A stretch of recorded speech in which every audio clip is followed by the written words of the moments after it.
투자 누구나 하고 계시죠? 지금 시작하지 않았더라도 앞으로 투자할 계획이 있으신 분들 많을 것 같은데요. 투자에 대해서 이야기 나눠보겠습니다. 투자 잘하고 싶은데요. 어떻게 해야 될까요? 네, 저는 사실 하지 말라는 얘기부터. 그럼 안 되지 않나요?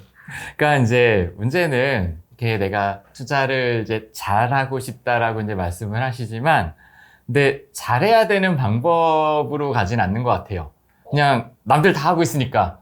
네, 그러니까 이제 소위 이렇게 나도 뭔가 해야 될 것 같아서 어쩔 수 없이. 그쵸. 주변에서 투자해서 네. 돈 벌었다고 하면 사실 네. 부럽잖아요. 그쵸. 그러니까 안 하면 안 될 것 같아서 네. 투자를 이제 하게 되고, 그러면서 이렇게 뭔가를 내가 투자라고 하는 거는 말 그대로 이렇게 기대 위험보다 기대 수익이 높을 때 하는 게 투자잖아요. 그렇죠. 지금 투자하고 계시죠? 네, 하고 네. 있죠.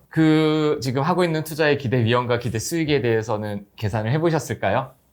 아니요, 안 해본 것 같아요. 그냥 오르겠지? 그러니까 이제 마음으로 많은 하는 분들이 것 이걸 같은데요. 투자를 한다라고 표현을 하지만 소위 그냥 짤짤이 하듯이 도박하듯이 사실 투기에 가까운 네, 그쵸. 예, 그러니까 계산이 안 되는데, 그러니까 내가 힘들고 어렵게 돈을 벌어놓고 힘들게 어렵게 번 돈을 그냥 운에 맡기고 있는 거죠.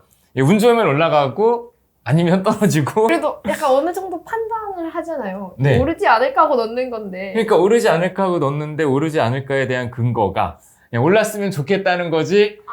이게 올라갈 수밖에 없다라는 구체적인 근거를 가지고 투자를 하는 게 아니잖아요. 예, 투자라고 하는 거는 리스크와 수익에 대한 계산이 가능해야 되는 거고, 이랬을 때 기대 수익이 기대 위험보다 클 때 할 수 있는 행위거든요. 근데 우리가 이거를 계산 없이 그냥 주변에서 벌었다라고 하니까 나도 한번 소위 상대적인 박탈감이나 경제적인 소외감 때문에, 네.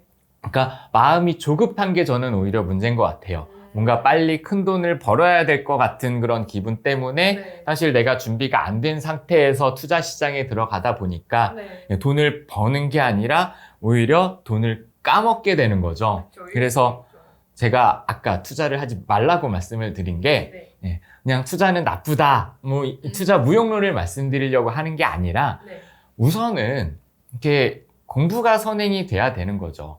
돈을 버는 행위잖아요.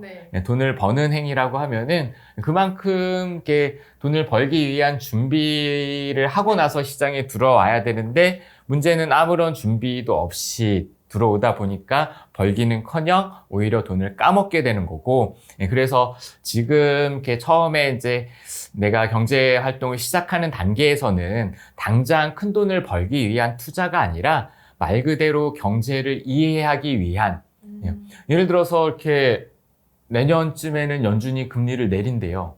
그렇죠. 그럼 나의 포지션은, 투자 포지션은 어떻게 가져가야 될지, 금리를 동결하면, 금리를 내리면, 그랬을 때 우리나라 수출 수입은 어떻게 될지, 여러 가지 종합적인 판단이 돼야 되는 거고, 누가 어떤 투자에 대한 정보를 줬을 때, 내지는 신문에서 이런 정보들을 접했을 때 이거를 내가 스스로 판단할 수 있어야 돼요. 지금 막 초전도체가 떠오른다고 할 때 그쵸? 살지 말지를 고민하는. 그쵸? 거기에 대해서 이렇게 내가 이해를 하고 계산이 가능해야 이 의사결정이 가능한데, 그냥 누가 이게 좋다더라, 뭐 배터리 아저씨가 뭐 올라간댔어요. 많이 오르던데. 예, 근데 그분이 내 인생을 책임져 주는 게 아니잖아요. 그렇죠. 맞을 수도 있지만 틀릴 수도 있는데, 나의 판단하에 의사결정을 할 수 있도록 나의 기준을 만들어 가려면 우선은 내가 먼저 공부를 하는 게 필요하다라는 거죠. 기본적인 경제가 흘러가는 거에 대해서는 알고 있어야 투자도 할 수 있다. 그렇죠.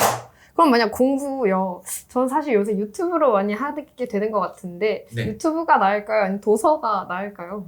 그러니까 저는 이렇게 제대로 초반에는 책을 보면서 공부를 시작을 하셨으면 좋겠다라고 이제 말씀을 드리고 싶어요. 그러니까 유튜브는 말 그대로 그냥 이렇게 또 하나의 그냥 참고 영상 정도로 보셔야지, 내가 직업을 하나 갖는데 그냥 유튜브 영상 하나 보고 나는 이제 전문가가 됐어요 라고 이제 이야기를 한다라고 하면은 이건 되게 이상한 거잖아요. 있죠. 그래서 말 그대로 좀 체계적으로 공부를 하기 위해서는 그래도 이렇게 책을 보면서 단계적으로 공부를 하다가 그러다가 이제 모르는 게 있으면 유튜브에서 검색도 해보고 나의 이해를 돕기 위한 보조 수단으로 유튜브를 활용하셔야지 절대 유튜브가 주 교재가 돼서는 아무래도 좀 곤란하지 않을까라는 생각을 해보게 됩니다. 그쵸. 아무래도 공부를 하는 것도 똑같이 책을 보고 하지 보통 이제 선생님이 말씀하신 것만 듣진 않으니까요. 그런 걸 생각한다면 책으로 투자 공부해야 할 것 같습니다. 주변에서 투자를 아까 많이 한다고도 말씀드렸고 또 그만큼 더 투자가 다양해졌잖아요. 조각 투자라든지 뭐 앱테크나 되게 많아졌는데 그럼에도 내가 잘 알지 못하면 안 들어가는 게 맞는 거죠? 그렇죠. 그러니까 내가 이해를 해야 투자를 할 수가 있는 거거든요. 모르는 거는 투자를 하시는 게 아니에요. 왜냐면 오르거나 떨어졌을 때 내가 의사결정이 가능해야 되는데 네. 모르면. 그러니까 좀 아까 초전도체 네, 말씀하셨는데 초전도체가 뭔지는 이해하시나요? 뉴스에 많이 나오더라고요. 네, 뉴스에 많이 나오지만 예, 초전도체 이거 물리학, 양자, 역학을 이해해야 되는데 정말 사람들이 이걸 이해를 하고 투자를 하는 걸까? 이거는 살짝 의문이. 네, 정말 이거 초전도체가 잘 될 거다라고 생각을 하면은 2차 전지에 절대 투자하시면 안 돼요. 네, 근데 이 상관관계에 대해서도 우리가 충분히 학습이 되지 않은 상태에서 그냥 뭔가 올라간다고 하니까 네, 이런 식의 트레이딩은 아무래도 조금 리스크가 클 수밖에 없고요. 네, 그러니까 투자라고 하는 거는 중요한 거는 이렇게 어찌됐든 리스크예요. 까먹지 않아야. 그러니까 내가 아무리 잘 벌어도 또 이렇게 한 번에 까먹으면 예, 그런 경우들 되게 많거든요. 네, 리스크 관리가 전제가 되는 게 제일 중요한 거고 예, 리스크가 없는 투자는 없죠. 하지만 그걸 감안해서도 충분히 싼 것들을 내가 구분해낼 수 있는 게 중요하겠죠. 네. 투자 근데 사실 요새 정말 쉬워졌어요. 조각 투자나 소수점 투자나 이런 게 다 가능해졌고 실제로도 너무 손쉽게 하니까 그 MZ세대라고 하죠. 2030들이 엄청 많이 하고 늘어나고 있다고 하는데요. 그러면 이런 투자 하기 전에 어떤 걸 먼저 하면 좋을까요? 공부 말고도? 그러니까 공부를 하는 것도 중요하지만 그러니까 처음에는 좀 소액으로 경험을 이제 쌓아 나가야겠죠. 그러니까 이게 자꾸 그러니까 한 번에 큰 돈을 벌려고 자꾸 마음이 조급해지고 막 이렇게 되는데 그러니까 뭐 예를 들어서 이번에 김민재 선수가 이렇게 되게 큰 연봉을 받으면서 이렇게 독일 리그로 갔잖아요. 그걸 보면서 나도 축구공 차면 성공하겠네 하면서 공을 찬다. 그렇게 생각하는 사람 그렇잖아요. 근데 이상하게 투자해서 누가 돈을 벌었다라고 하면은 나도 저거 해볼 수 있을 것 같아. 되게 쉽게 생각하시는데 여기도 돈을 버는 영역이기 때문에 한 번에 되지 않는다라는 거예요. 그러니까 이렇게 투자해서 누군가가 큰 돈을 버는 거는 그거는 그분의 재능의 영역인 거고 사실 대부분의 사람들은 숫자 이렇게 좋아하시나요? 약하죠. 그쵸? 나는 숫자에 약해 막 이러면서 나도 투자하면 잘 될 거다? 이거는 어떻게 보면은 조금 이렇게 앞뒤가 안 맞는 이야기일 수도 있다라는 거죠. 그래서 누구나 투자를 하면 잘 될 수 있다라는 것도 이것도 조금은 다시 생각을 해봐야 되는 문제인 거고 그래서 나한테 투자가 잘 맞는지 그렇지 않는지 그래서 공부도 해보셔야 되는 거고 축구를 배우는 데 있어서 축구 동영상만 보고 나 축구 전문가가 됐어 막 이러지 않잖아요.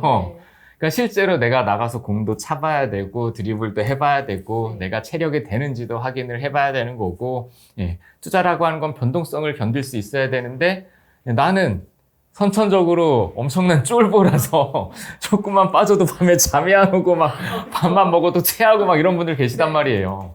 이런 분들은 투자가 안 맞을 수도 있는 거예요. 근데 투자가 안 맞는 사람이에요? 근데 부자가 되고 싶잖아요. 네. 어떻게 부자가 되죠? 그러니까 투자 이전에 일단은 그냥 저축이 우선이죠. 저축이 우선 저축을 우선해서 뭐가 됐든 간에 일단 종잣돈을 먼저 모으셨으면 좋겠고요.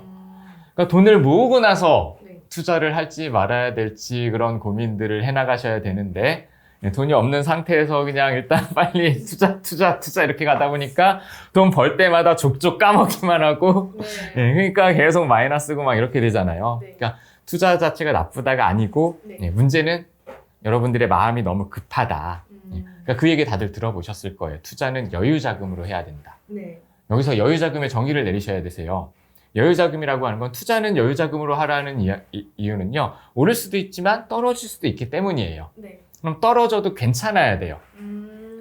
자, 그럼 까먹어도 되는 돈. 자, 방송을 보시는 여러분들, 내가 갖고 있는 돈 중에서 까먹어도 되는 돈이 과연 얼마나 있으신가요? 만일에 없다라고 하면은 투자하시면 안 됐던 거예요, 사실. 그럼 투자에 대해서도 그냥 간략하게만 이야기해 주시면 어떻게 말씀해 주실까요? 네, 그러니까 투자 무용론을 말씀드리는 게 아니다라고 했잖아요.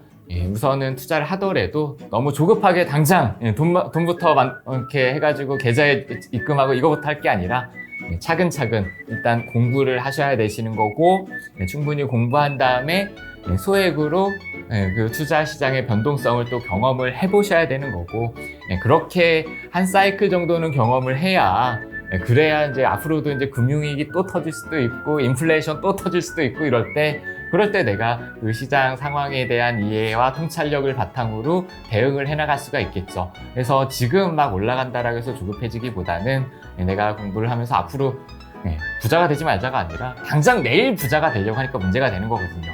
앞으로 100살까지 산다고 하잖아요. 그래서 차분하게 한 걸음 한 걸음 천천히 하루하루 조금 느리지만 확실한 길을 선택을 해보셨으면 좋겠습니다. 벼락부자가 아니라 차근차근 공부해서 부자가 되는 길을 한번 여러분과 함께 찾아가 보도록 하겠습니다. 오늘 영상도 유익하셨다면 다음 영상에서도 또 만나요. 오늘은 여기까지 하겠습니다. 안녕!